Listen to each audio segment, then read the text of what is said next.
Okay, I'm just really excited about this project. This has been a lot of fun. I'm here to talk today about messaging to support coordinated family forest owner engagement. I've been with Extension at the University of Minnesota now for many, many years, working in a couple of different capacities. But one of the things that runs through everything that we do is an effort to engage woodland owners, to kind of understand who they are, to discover ways of engaging them, of capturing their interest, and really of helping them become really excited about active land stewardship and helping them understand how to get involved in that. Working with many of you, I see many of the familiar names on the participant list, many of you are kind of the frontline landowner service providers. We don't do too much of that in extension. Our county level local extension educators do. So it's not that we don't at all, but most of us in extension are involved at kind of a higher level at trying to get information out, producing fact sheets and web-based content that supports one-on-one interaction between landowners and service providers. And our effort here, and we're agnostic in terms, this is designed to be relevant to any kind of service providers, whether you are work at a wood products company, soil and water conservation district, DNR, um, uh, anyone else. So our hope with this project is to better understand how to do that.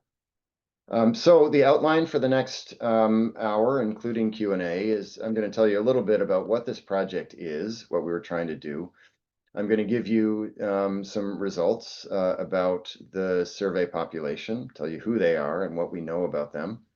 Talk a bit about the thematic messaging that we used throughout this project. We deployed various message themes in a couple of different ways that I think allow us to triangulate to some extent, again, to better understand this woodland owner population, and then talk about kind of next steps and where we're going from here. Big picture goal, I think what we're all trying to do is to keep private forest land forested, and to increase landowner engagement. So we might, given our various perspectives, have different, finer grained objectives. We might want to see more timber harvesting. We might want to see more wildlife habitat improvement. We might want to see really a focus on water quality protection. Of course, to some extent, all of us might like to see all of that, but really the big picture goal is focused on keeping our land forested and increasing that landowner engagement in active land stewardship or management. And the project goal here, within that larger goal, is to learn how messaging can increase landowner engagement, and to help, as I said, companies and organizations understand this population better so that whatever their perspectives, your perspectives, you can use messaging and outreach more effectively to engage this group. I have some disclaimers that you'll hear throughout this talk. One that isn't mentioned on the slide, but is that nobody responds to anything they get in the mail. So response rates are kind of low, and they're in line with other surveys and things, but it's sort of humbling doing work like this. And I remind myself frequently that my default response when I get a postcard in the mail is to chuck it into the recycle bin. And I hope that some of you will keep that in mind when you look at the response rates as well. But I do think there's some really valuable data and information coming out of this. But in addition to the really, really intense competition for attention these days, there's also a reality that landowners are super complex. The motivations and identities and knowledge and all the other things that go into informing and motivating decisions and actions are complex. And on one level, we went into this project, I think with a valid objective to figure out how messaging can influence those decisions and the actions that follow. But I think it's also important to recognize, as again, a little bit of a disclaimer, that rarely do we take meaningful action because we got a postcard. And so it's important to keep this, study and the results derived from it kind of in the context of complex people and complex information environments. The project area is the Upper Mississippi watershed. This is an area that was not chosen randomly. We're working with this area because our partners, it was Zach Gutnicht initially when he was with the Beltrami SWCD. Caitlin Bergstrom took over in that role and was a really important and helpful partner, and others with Beltrami and other SWCDs across this region. But we worked with this watershed because there is a database developed by Zach a few years ago that has relatively high resolution data about the woodland owners within this purple delineated area. There is data about the basic things you might expect, like ownership, size, wooded acres owned. Is it waterfront or not? Is it enrolled in 2C managed forest lands tax classification or not? And there's some, so in other words, all the basic information you'd expect to have from tax assessor data. But there's some additional information that's not perfect in terms of, I'm not sure it's 100% accurate, but it's pretty good. Do they have a woodland stewardship plan, for instance, which might not be normally stored in an assessor database?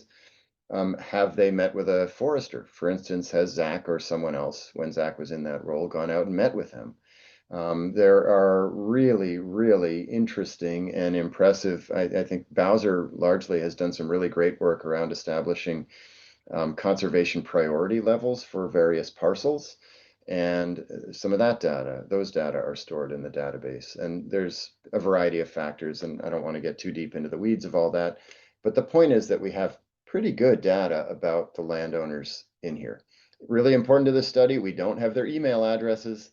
We only have mailing addresses, and that's another theme that'll come up throughout. So what were we trying to do? Again, our objective was to understand how thematic messaging can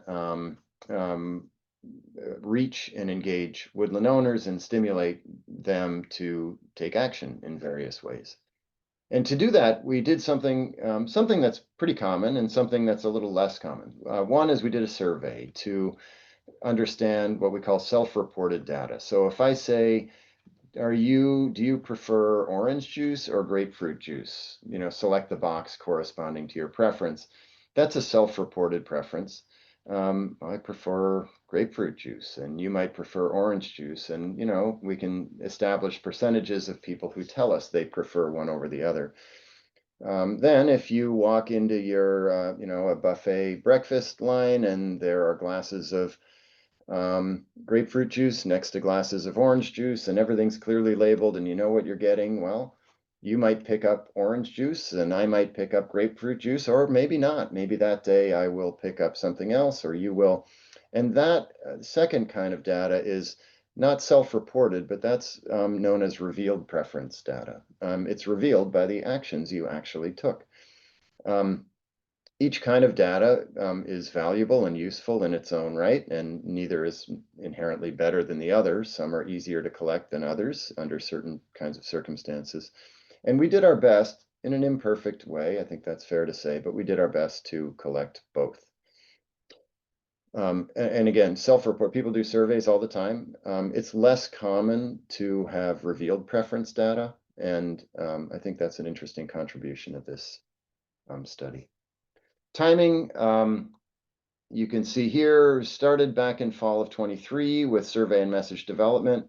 I haven't said yet, but this was funded and really influenced in important ways by the Minnesota Forest Resources Council. And our messaging and survey were developed with a great deal of input from council members. So really the council deserves a great deal of credit for the work that we're talking about here. Spring of 24, we did our initial landowner survey to get that self-reported data. Tell us, what are you interested in? I'll get much more into that. Winter 24-25, so just this past winter, we did these topical mailings. We did not surveys, but we mailed out postcards with different thematic messages in both words and images. with a link associated with them, and we tracked responses. That was our revealed preference data. And then in March and April of 25, we're doing, wrapping things up, March, April into June now, wrapping things up with preparing a final report and so on. So just quickly, many of you might be familiar with Tele tools for engaging landowners effectively. I'm not going to spend much time on this, but Tele has done, as this is all freely available. Tele has done a really great job. This is Brett Butler, and I can never remember his collaborator's name. I apologize to her. She does outstanding work, but I don't have her name at the tip of my tongue right now. And many others have contributed to the Tele work as well. And they have developed kind of these profiles of different kinds of landowners based on a number of different studies and a deeper dive into sources like census data than are commonly used. Really good data set, good information. And we grounded our work in the work that they had done and the data that they had collected about Minnesota's woodland owners.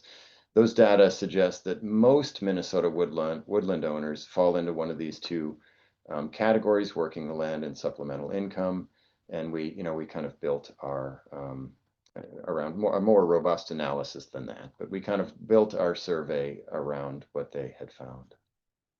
So in spring of 2024, we took this database that we had obtained from the SWCD. We sent letters to a very large number of people. I think the number was 5,799 woodland owners within that project area. We limited it to owners of 10 acres or more. And it was based on, as I've said, this GIS database that was provided to us for the study area depicted again here. So 10 acres or more, that's an important thing to keep in mind. And if you're familiar with northern Minnesota, you know something about the forests and the land ownership structure and so on within that area. The survey had questions about what are you interested in? Again, self-reported interests. What are the topics of greatest interest to you? It was not open-ended. We listed a number of different topics and asked, are you not at all interested, a little bit, somewhat, very, or extremely interested?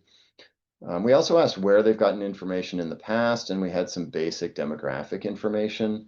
We estimate that it took about 10 minutes to complete. That depends. It was an online survey, so I'm not sure how clearly I said this before, but we didn't have email addresses, so we mailed everyone a letter. And that letter said, hey, this is who we are. We're from the University of Minnesota. We're doing this study. We'd like to get your opinions about this. And here's a short link. And by short link, I mean, it's not a link that's that long and 5,000 characters and impossible to type in. It's z.umn.edu/mnwoods, I think was what the link was. And then they would have a 4-digit access code so that we knew not to keep bugging them with follow-up recruiting messages, and also so that we could tie their survey responses to data that were already stored in the database. So that's kind of how we went about doing it. Yeah, 5,799 owners of 10 or more acres. The response rate is okay, 22.9, basically 23% response rate. That's lower than some other studies, and it's higher than others. We considered it a pretty good, certainly a usable data set, given the approach that we had. And what I mean by that last comment, given the approach that we had, I know because I got a bunch of phone calls that some people had of course, some people had no internet access at all. Other people have internet access, but aren't very good. This is not a judgment, but I should say just struggled to type the URL in, the web address into the right place in their browser. A lot of them ended up somehow doing a Google search for that URL. And then some of them would call me. And I don't know how many people tried to respond and gave up and didn't call me, but some number called. Not a large percentage of 5,000 people, thank goodness, but enough that I know it was an issue. And it's easy to understand how that could be an issue. But 23% were able to do it and completed the survey. Now, this is where I'm going to go kind of quickly. No, John, there was not an option for landowners to snail mail it. Some people wanted that, but it would have affected the time frame, and it would have it would have posed challenges that might be hard to explain in a setting like this right now. But it does create challenges for data for the consistency and so forth of the data, and so that was unfortunately not an option. Respondent demographics. Again, this is where I'm going to go kind of quickly through the through things. And if you are interested, you'll be able to go back and linger on any of these by watching the recording, which you'll get in a couple of days on our website. But 81% of respondents self-reported as being male, 97% as being white. The age distribution, that's an older group. Just about 90% were between 45 and 84. This is pretty much in line with what we know about woodland owner populations. Higher bachelor degrees attainment than average. So our respondents, 52% of our respondents had a bachelor's degree. Across Minnesota, the average is about 35%. Now, maybe a more relevant average would be across the woodland owner population, and I don't have a comparison here. It's possible, it costs money to buy land, and it's possible that there's a correlation between higher educational attainment and income that leads to a higher than average rate of, among the woodland owner population. But I think, so this is notable, woodland owners, at least in this group, are more highly educated than Minnesota's population. And I think this is a fairly representative sample of the woodland owner population as a whole. What we're doing with this basic demographics is, one, we're trying to understand who these people are, and two, as a researcher, I'm trying to figure out, did I get a random sample? Is this sample representative, or is my sample skewed in some way? And so what I'm going through is mainly evidence that I think corroborates that this is a pretty good sample, a representative sample of this group. But it's good to know who these people are. So 24% had a household income less than $60,000. 54% had an income between $60,000 and $150,000. 22% had household income more than $150,000. These are kind of similar. I don't have a direct comparable. We did categorical income data, so I didn't ask what is your income, and so I can't state a median exactly. But I think these data are more or less in line with statewide averages. So again, I think we got a good population. Respondent geography. So if 42% of our population, meaning the people we mailed to, were from Beltrami County, but 90% of the respondents were from Beltrami County, then that'd be a skewed data set. That'd be a problem. Why did only Beltrami County people respond? That was not the case. So the blue is the percent of the population, and the orange is the percent of our respondents. And there's a little bit of a difference that I would attribute to random variation, but basically our respondent pool, we feel, represents the larger population. So this is all good so far, and I think it stays this way. Ownership size matched the population too. So if you look at the population, which again means not every woodland owner in Minnesota, but all the woodland owners within this database, about 27.7% of them had 10 up to 19.9 acres. 52% had 20 to 80 acres, and 20% had 80 acres or more. Within our respondent group now, 27.5, well, that's pretty close to 27.7. 53.1 is pretty close to 52, 19. So it looks pretty representative. Again, what we're trying to do here is two things. One is I'm telling you, about the distribution of ownership size, but I'm also telling you a bit about, we got a pretty representative sample of this group. So that's good. This is all good for me in terms of the validity of the data that I'm about to present. Program enrollment was higher among respondents. This is understandable. So if you look across the population, at least as reflected by the data we have in the database provided to us, 4.1% of respondents to our survey are enrolled in SFIA. 1.2% of non-respondents. So respondents were, you might say that people were enrolled were more likely to respond to the survey. Maybe that's not surprising. People who are engaged with their land, well, when they get questions about their land, they might be more likely to respond.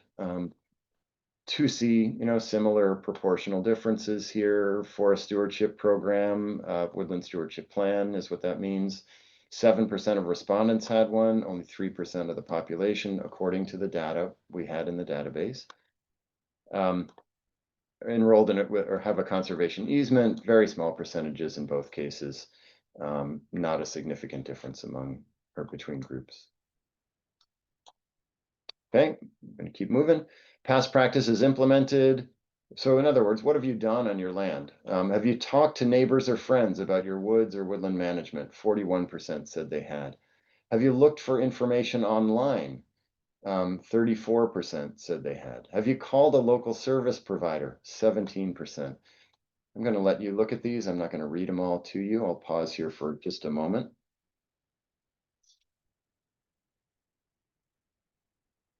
I know we have at least one person who's a leader with the Minnesota Forestry Association on the webinar, and in their defense, I'll say that we asked about this in the last year. Oh, there he is, just posted a question. And so I assume that a higher percentage of our folks are in a woodland owner organization like MFA, but they just didn't join in the last year, so they didn't select it. Did you rank them on preference? No, not, no. Well, I don't know, Brian. This is what they did. So maybe they felt, gee, I really want to call a local service provider as an example, but I don't know any.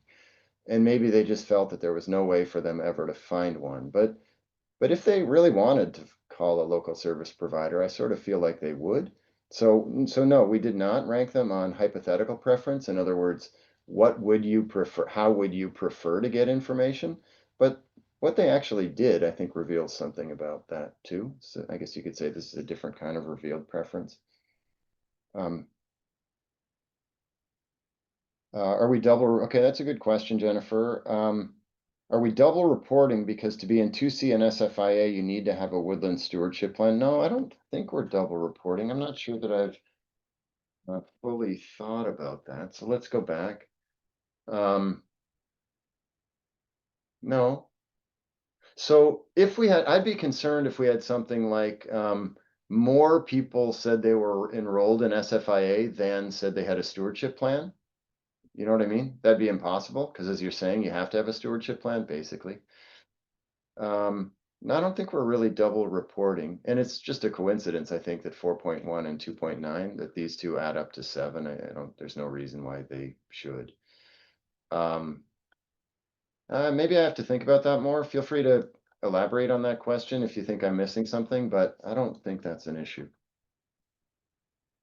Okay, future practices intended. Brian, to your question about what do you want to do or how would you like to, this gets to some of that. And again, this is in the next year. Percent saying I'm likely or very likely to do this within the next year. Look for information online, 38%. Talk to neighbors or friends about your woods, 37%. I'm always surprised that that number isn't higher, but I don't know. Seek information about SFIA. We did not define SFIA. We didn't, give them a paragraph about what this is, but 32% plan to do that. That's a high number compared to only 7% being enrolled in it now. Excuse me, 4% I think was the number I just told you enrolled in it now. Subscribe to a newsletter or mailings, 25%, that's a lot. Walk your woods with a natural resource professional, that's a lot. Call someone, attend meetings. MFA, hey, maybe it looks like you got some members coming, at least if people follow through on this. 10% of folks are interested in joining a woodland owner organization. Some of this is aspirational. I intend to go to the gym more and whatever in the next year, and I may or may not actually do it. But again, this tells us something that's, I think, informative about people. Sources of information, where do you get your info? I think I'm just going to let you read these. I assume you can, this is large enough that you can see them on your screen.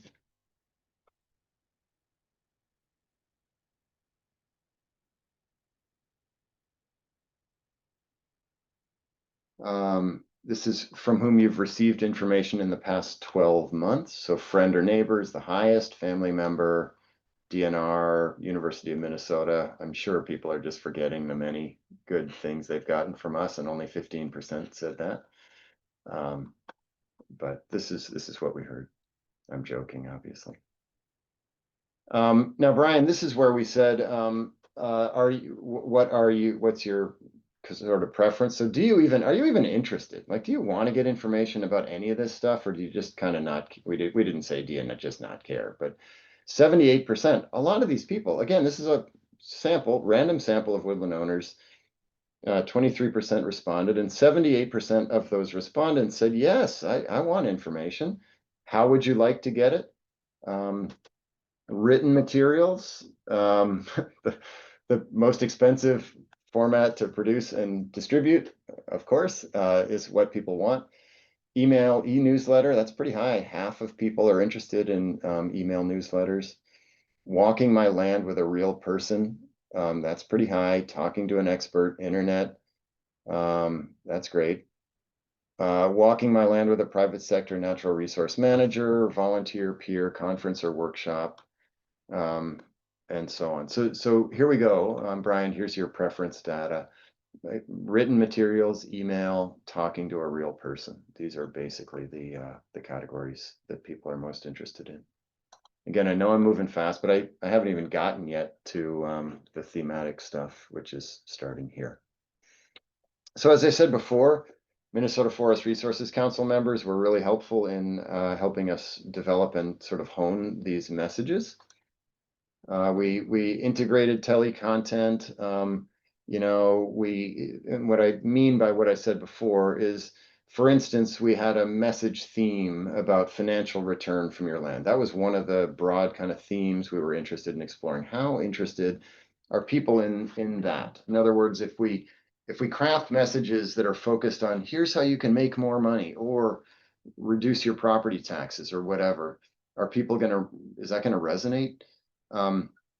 And we modeled that. We used Telly to inform that. So Telly has a lot of information. These people, for instance, they want information about timber market trends and rates.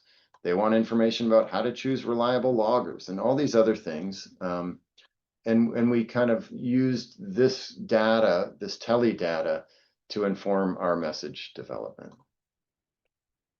The 5 themes we came up with input from the council were forest income, basically that last one that I just told you about, forest health and biodiversity, tree mortality and wildfire protection, forest wildlife and hunting, and then forest enjoyment, products, and foods. And I don't have time to spend a lot of time on these, but I want to spend a little bit of time on these. So forest health, and this was, I said it was informed by Telly, but that wasn't the only source.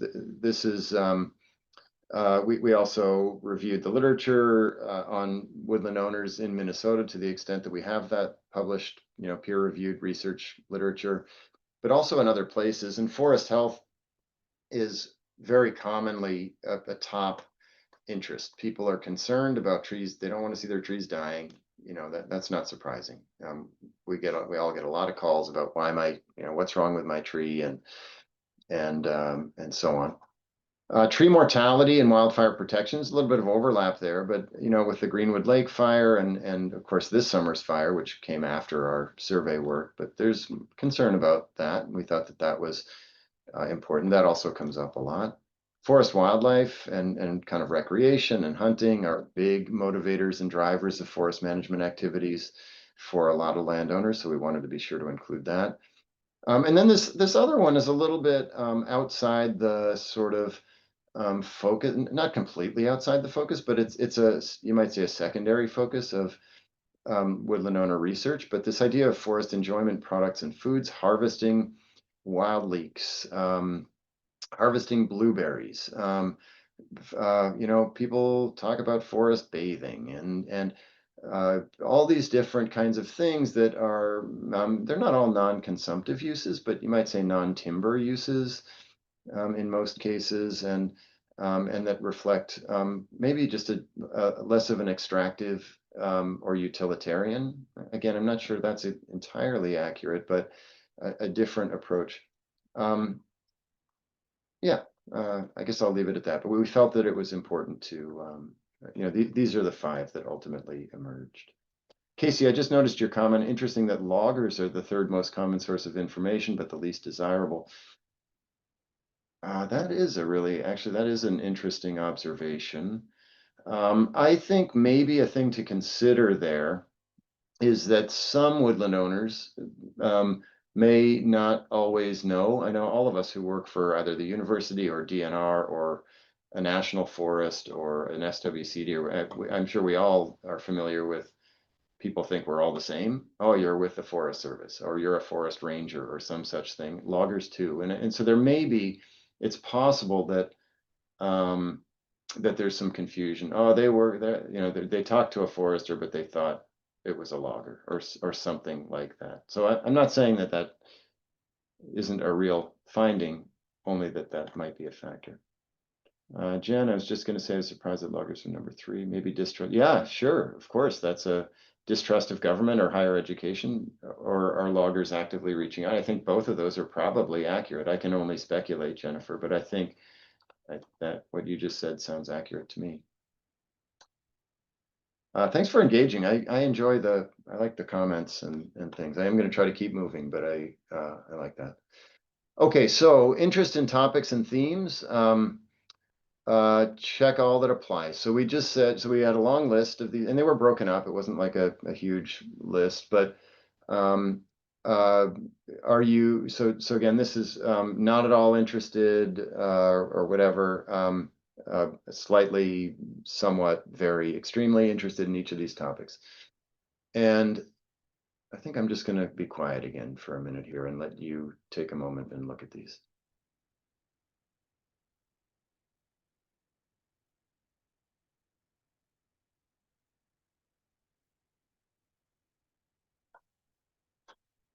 Okay, if you need more time, go back to the recording, or maybe you could ask a question in the chat. But these are not in random order.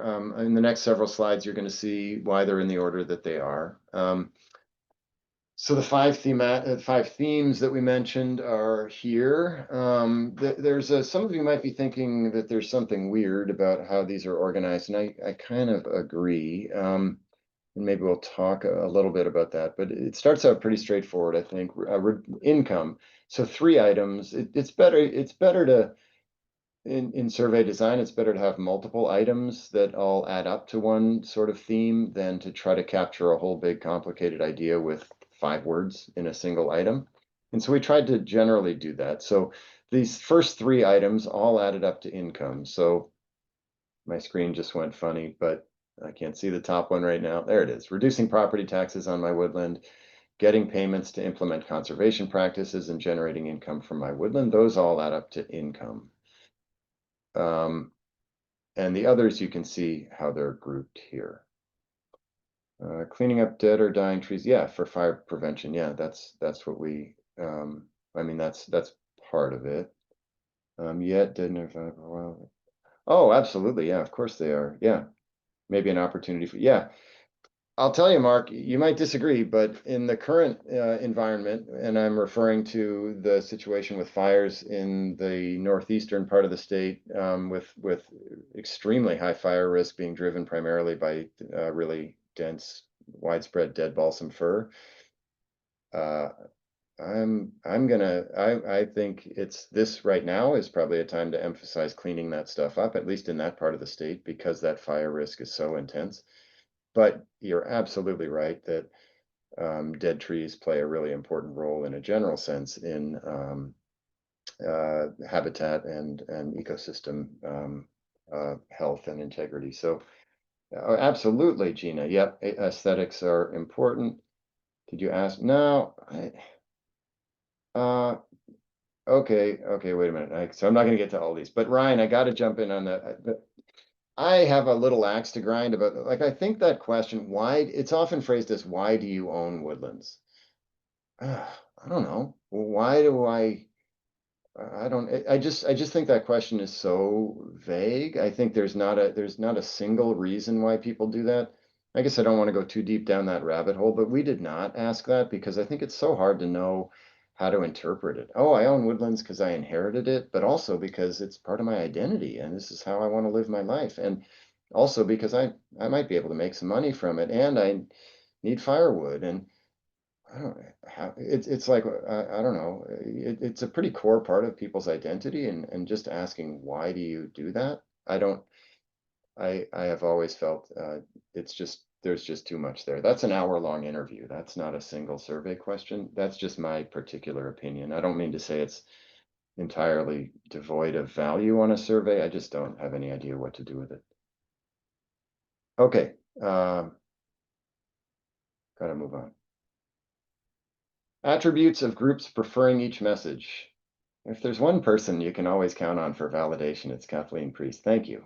Yeah, but I think that's true. I think sometimes we take too much of a reductionist approach to these things, and this is kind of what I was getting at with my comment earlier about um, keep in mind that one postcard isn't going to change the direction of your life or your land management. It's complex. There's a lot going on here. Okay, attributes of groups preferring each message. This gets a little bit interesting. So 1,263 respondents. How many were most interested in each theme? I should have kind of covered these up and asked you to guess, but um, uh, and bizarrely, I should have added it the last. Somehow I don't have percentages here, but I guess you can do the math and you can see how the numbers compare. So sorry that I omitted percentages, but you can see that hunting, that one was by far the most popular. Um, and what this is not the percent that said, excuse me, very or extremely. This is the number that were most interested in each one of these. So if they said they were most interested, so if their aggregate score on all those different items was the same, let's say it's 4.5 out of 5 for both income and health, then they'd be counted in both of these. That's why it adds up to way more than 1,263. But if they were more interested in hunting, 4.8, and all the other four were tied, well, they only got listed in hunting because that was the one that they were most interested in. I hope that makes sense. It's a little weird, but we thought that was relevant so this is a relative scale as opposed to an absolute. 4.5 is like the absolute measure, but most interested is a ranking measure, so it's a relative measure, and we wanted to get a depiction here of their relative interest in these different topics. So you can see that here. Now, one thing that we thought is that, and you see there's a strong relationship between timber harvest intentions, timber harvest activity, and acreage. So larger acreage owners are typically more active land managers, simply, I mean, for a variety of reasons, but one important reason is just simply economies of scale. If you only have 12 acres, it's going to be tough to get a logger out there, and you might just think of your land differently. It's all that land is right in your backyard. It's different from if you own 300 acres spread across, a county. Oh, Amanda, yeah, I'll answer that one in a minute. That's a good one. That's an interesting one. It's mostly just hunters. We didn't really ask about songbird stuff. That was one that I was that almost made it into the survey. I think it might have been interesting to probe more deeply about interest in songbird habitat, for example. So non-hunting related recreation, but we did not specify that. Okay, so across the population, across the all the respondents, I'm sorry, not across the whole population. 27.5% had 10 to 20 acres, 53% had 20 to 80, and 19% had 80 or more. So with what I just told you before, the income, to the extent that that relates to timber harvesting, you might expect more of them than the general population to to have larger ownerships. I hope this is making sense. Again, I'm moving kind of quickly. So these are the percentage. Look at that. I mean, it's basically a perfect match. So people interested in income, that primary interest in income, meaning that that's the thing they're most interested in, income or revenue, revenue from their land. Doesn't matter if they own a lot of land or just a little bit of land. That doesn't appear to influence their interest in that topic. I didn't roll them all out at once, but these numbers are basically the same. So the conclusion I draw from these data are that people have the interests that they have, and those interests are largely independent of the acreage that they own. Hope that makes sense. Yeah, Jamie, I thought you might. We'll be talking actually in our extension programming quite a bit about songbird habitat. I hope everyone on here is familiar, and Jamie, I'll invite you to promote. And it is shameless because I'm asking you to do it. You can shamelessly promote the Forestry for Minnesota Birds with a link in the chat if you want. It's just an outstanding new guide that we'll be building some extension programming around in the coming years. And I do think it's unfortunate that you just can't do everything in a survey, and we just didn't feel that we could wedge that into this one. Yeah, thanks, Jamie. That's a great guide. Anyone who hasn't seen that, I really recommend it. Anyway, thematic sort of interest was independent of wooded acres owned. Yeah, I kind of think so too, Casey. I think we could unpack this for a while, but got to move on. Okay, so we're back to these. I've already shown you these results. This is not something new. This is the same thing that I showed you earlier. And now we have these kind of broken down a little bit, because I think although that it's useful to kind of aggregate those up and report generally on income, it's also maybe useful to look at the components of each of these. So reducing property taxes. And if you're involved in the National Woodland Owners Association, Keith Argos, I think, oh no, I'm sorry, it's Mark Megalos, I think, runs that group now in North Carolina. They always do a woodland owner survey of what are the most important issues, and property taxes are always number one. So maybe it's not surprising, but reducing property taxes is big. Generating income, which is kind of the thing. If we're out there talking to people about timber harvesting, well, there's not too much we can do.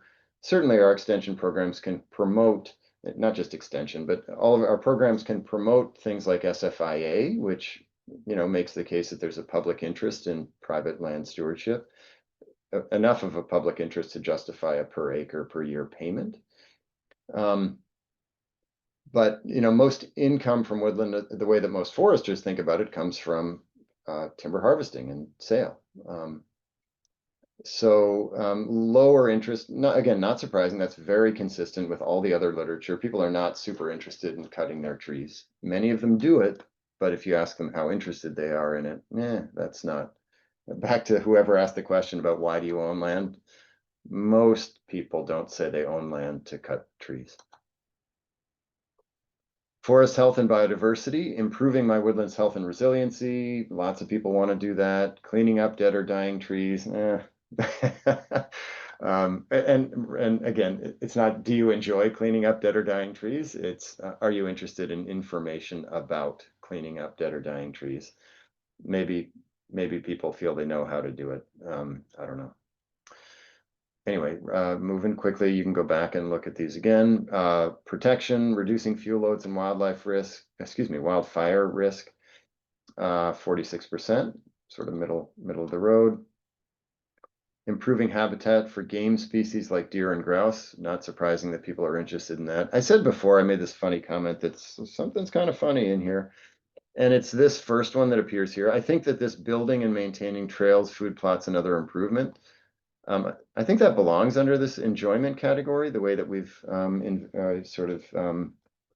understood that category. But it could also, if someone out there said, well, that sounds like wildlife, why didn't you put that under wildlife? I think that's a reasonable case, and that would have changed the relative, that would have actually reduced, I guess, the relative level of interest, because 56% would have then been averaged with the 67.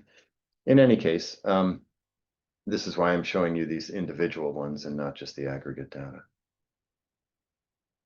Okay, we're getting close here. Yeah, I hope budget cuts don't take us out either. Thanks, Mark. I appreciate it.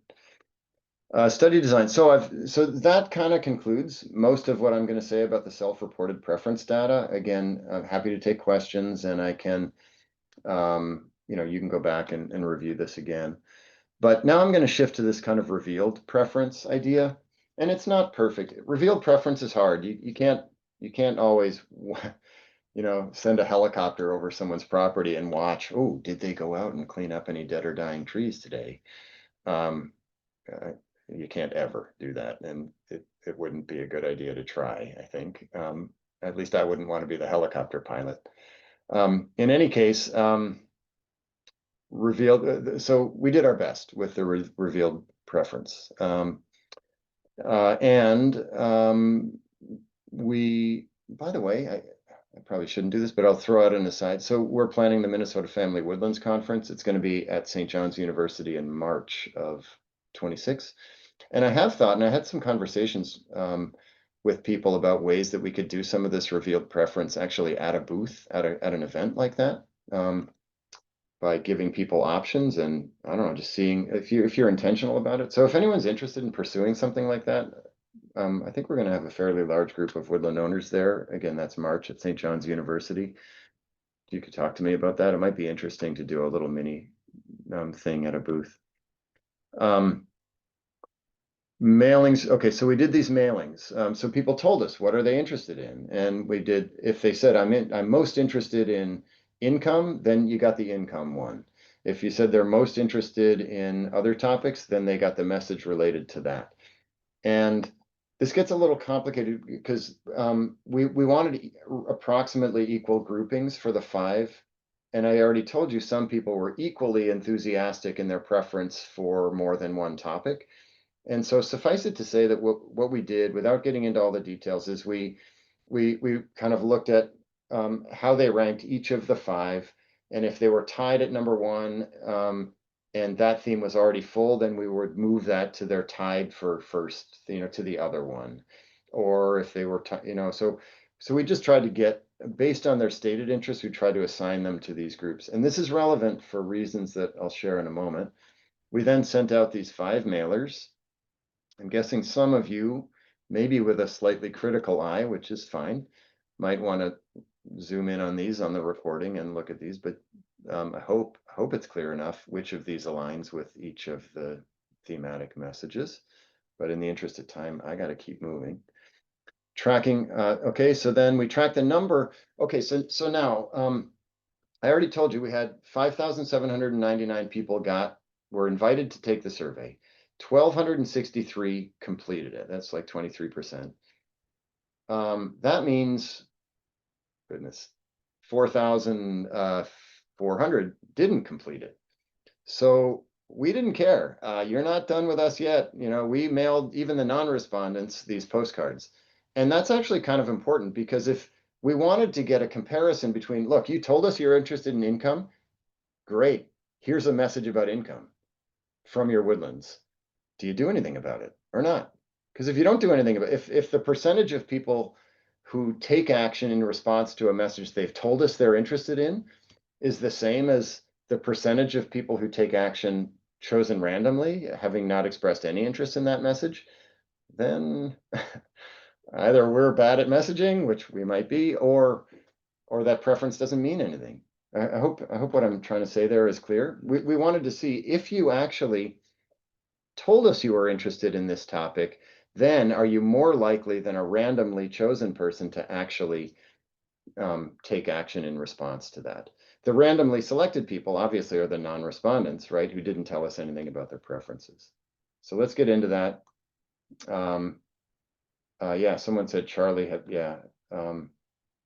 Oh, geez, Christian. Yeah, I'll see if I can get to that question later. I think they've mostly been consistent, but I'm sure that there are changes, and not all those studies are the same, so it can be hard to do that. That might be a question. I'm going to see you next week. So if you want to dig into that at the June 18th Forestry for Minnesota Birds event at the Cloquet Forestry Center. I'm not sure if registration's full for that, but if anyone else wants to join us, I don't know, Christian, if you want to put a link into that, if it's still open, or maybe you can tell people if it's full.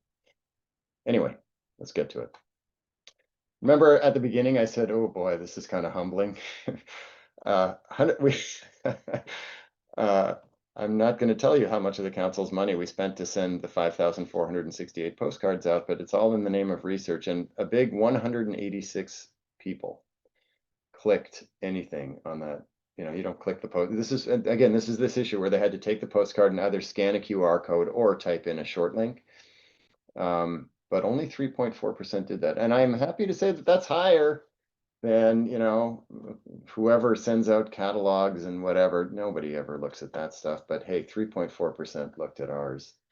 And I'm being a little glib here. It is humbling, but I think that's actually valid. You know, most of us don't carefully read every postcard we get in the mail. This is a little bit better. Okay, so if you told us you were interested in income, 256 people were assigned to that group. We mailed them the income postcard. 20.7% of the people who told us they were interested in that message went to the trouble of walking to their computer or phone, typing in the URL, and looking at the information that was online there. 14.4%. So these are way higher than 3.4% overall. Again, that 3.4, that involves all the non-respondents to the survey and all the people who didn't really care, never told us anything. But if you told us, then you are much more likely, and 20.7 is a pretty darn good response rate to the kind of thing we did. Forest health and biodiversity, yeah. Wildlife and hunting, 6.3%. That's lower. Maybe that postcard didn't communicate in the right way, or I don't know, maybe that's just what it is. Land protection, we don't fix the roof until it's raining. Don't worry about that. My property's not going to have a fire. Enjoyment and abundance, 8.5. You know, again, people said they were interested in the message. We mailed them the message. They clicked. That's what these percentages are. Now we compare that with people who didn't tell us anything. So these are the randomly selected people who didn't tell us they wanted it. Okay, only 1.1, 1.1, 1.9, 1.0, 1.5. So that stated preference means something. This is sort of a validation of what they told us in their stated preference responses.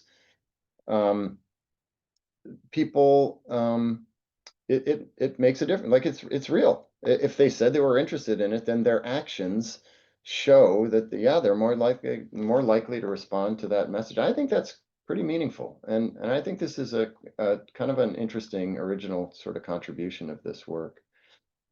And with that, I mean, I'm actually happy to hang on if folks want to stay for about another 10 minutes after 10 o'clock, but this is basically my last slide. A couple of take homes, and I didn't list a lot of things specific to the messages, which maybe is what some of you think I should do, but one important message here is that it's just really, really hard to break through. I mean, only 23% completed the survey. You know, you told us you were interested in that message, 21% then clicked on it. I don't know if that's a lot or a little, but 80% didn't, you know, and there's just a lot of competition for our attention these days. There's a lot going on in the world. We all get a lot of junk mail. And that's true of our study, but I think it's also, I mean, one would expect it to be true of other kind of landowner messaging too. And maybe a corollary of that, and we didn't directly study this, but you know, being present in communities is important. It's not just about who's got a marketing budget that can mail out a whole lot of these things. And if you mail a lot, then the 3% adds up. But you know, we can't rely on postcards to get landowners engaged. We have to be present in communities. We have to be available when people call, and I think we're doing a pretty good job of that. So as much as we can under the current budget environment, anyway. And messaging matters. So that last bit of data that I shared with you, it seems to be a real effect. So what they told us they're interested in, they also revealed to us by taking action in response to that postcard. That validates those earlier responses and tells me there's something real there. So I really hope that these results, as I said earlier, we're still working on a final report. I hope that these results will be of interest to folks across the spectrum, whether you're SWCD, DNR, wood products company, anyone else. And I'll be elaborating on these results, excuse me, for that report, which is forthcoming pretty soon. Some acknowledgements here. Amit Pradhananga did a lot of the analysis. I've already said the Minnesota Forest Resources Council really played a huge role in this. And we had just a great sort of steering committee that met quite a bit, especially early in the project. And I want to acknowledge their really super valuable input as well. Yeah, should we give out lottery tickets when someone signs up? Maybe we should. Who knows? Just think All about the right, I'm open to publicity if questions. somebody wins as a result of that. All of a sudden, we're going to have a Yeah, response rate through the roof. right. But yeah, I've pasted a couple things in chat here, folks. It's been really great to have these questions and kind of back and forth throughout. That's really neat. Again, just a couple things that I've been pasting here in the background. We do have our SFAC YouTube channel, and so throughout the presentation, Eli's mentioned looking at the recording. So I encourage you all to, I mean, if you want to just even bookmark that playlist for our whole 2025 webinar series, that will continue to be updated each month. And with that, again, I'll also paste our CE request form in there. And I've also a little bit higher in the chat pasted if you're not getting our monthly email updates, because it works out to, I think, about maybe an email and a half a month, as we sometimes highlight events. But that's a great way to stay on top of our next events. And speaking of, next Tuesday on the 17th, we have our Music Hardwood Field Day in Grand Rapids. The following day, a non-SFEC event, but they're our partners and we really like them and we work closely with them for the Forestry for Minnesota Birds workshop. So that'll be based at the Cloquet Forestry Center. So I guess if there's any other questions or the like, yeah, we'll take those. And it is 10, so if folks need to turn and burn, that's great. But sounds like Eli and also myself are open to keep this up for a little bit longer. So. Yeah, thanks, Lane, for that. You gave me a little bit of a chance to review some of these questions. And I guess I'm going kind of backwards, but Ryan, was the first mailer that you sent out to get the initial engagement a letter or also a postcard? That was a letter. Looked a little bit boring, maybe, but it was a letter in an envelope, black and white. Jen, we don't have enough DNR approved plan writers. Hey, I've been in touch with someone this last week, and John Carlson has too. So maybe we have one more coming. I agree. I mean, more of everything would be good. It would be great if there were more foresters out there. As I said earlier, I think it's obvious that it'd be great if we had more service providers in public, private, and everything else throughout and available to help landowners. Brian Huberty, I actually don't see it right here. It is. Any research on University of Minnesota versus state versus nonprofits sending out postcard responses? No, but I'm really glad you asked. So I don't have that. Some other surveys, I guess I shouldn't say there's none. What I meant to say is that we haven't done it as part of this study.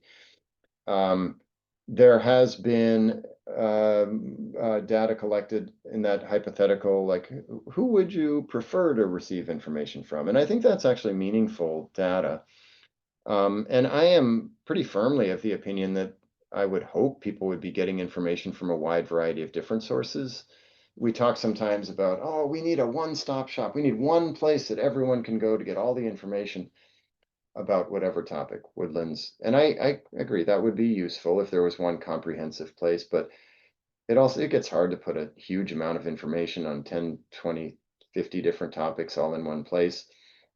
And I think there's value. I think it's really great that the Ruffed Grouse Society is mailing out certain kinds of messages to their people, and the Minnesota Deer Hunters are mailing out certain kinds of things, and Extension is mailing out certain kinds of things and emailing out things, and SFEC is reaching out to professionals, and all these other groups with different and wood products companies are offering a certain value proposition. All these different companies and organizations, American Bird Conservancy, so many of them are reaching out with specific messages that are going to resonate with some landowners, but not others.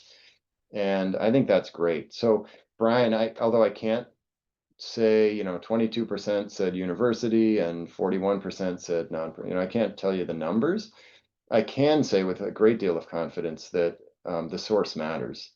And each source, you could look at it in terms of sector or particular company or organization, and I'm sure that there are differing levels of trust and sort of resonance with messages coming from different sources. I just can't tell you.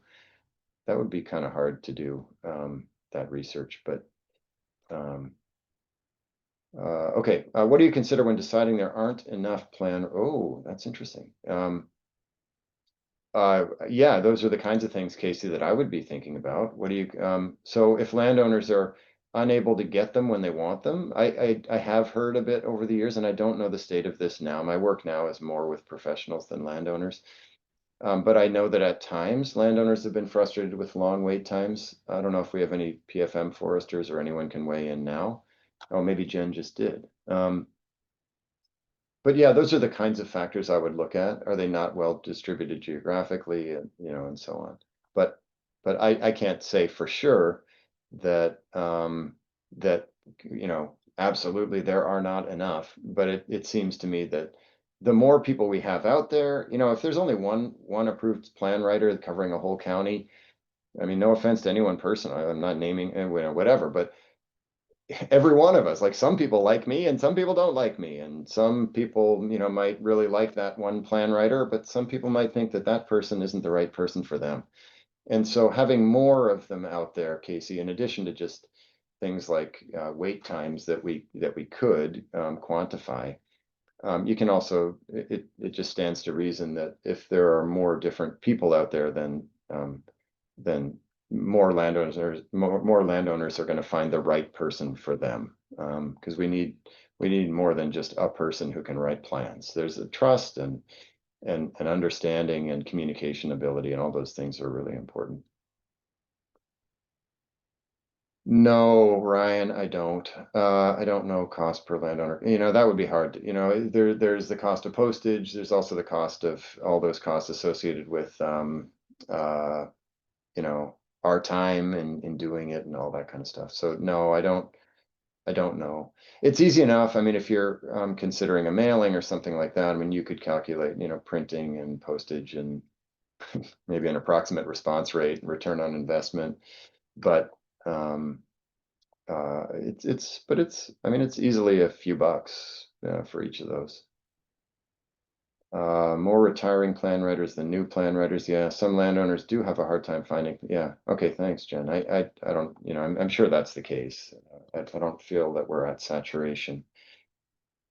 I wish the private market was bigger. I have, for a long time, I've wondered, and those folks know the market, but I've wondered why there have not been more people entering that consulting forestry market. But I think um, I think if there was money growing on trees, then there might be more people entering that market. So I'm sure it's sort of self regulating, but yeah, I've been surprised that there are not more of them out there. Yeah, ROI is huge. Yeah. All right. Well, we answered a lot of questions along the way. I don't know how many people are even still on. I really appreciate Quite a few, folks yeah. engaging throughout the talk. I really, different speakers are different, but I really enjoy seeing those. I'm happy to be distracted and chase a squirrel in the form of an interesting question. But I think I addressed most of those during the talk, and I really appreciate folks engaging. This has been fun, and I welcome any follow-up by email or whatever else too. Yeah, thanks, Eli. And again, thanks so much to y'all. I mean, again, I'm assuming not everyone is just stepping away to get coffee here, right? We've got quite a few folks in remaining yet as the participants. So that's great to see. Join us next month on July 8th. So that's Tuesday, July 8th, our usual second Tuesday of the month, 9 a.m. And we'll kind of have a deeper dive into the Forestry for Minnesota Birds guidebook. So looking forward to that one as well. Thank you all and have a great weekend. Thanks, everyone.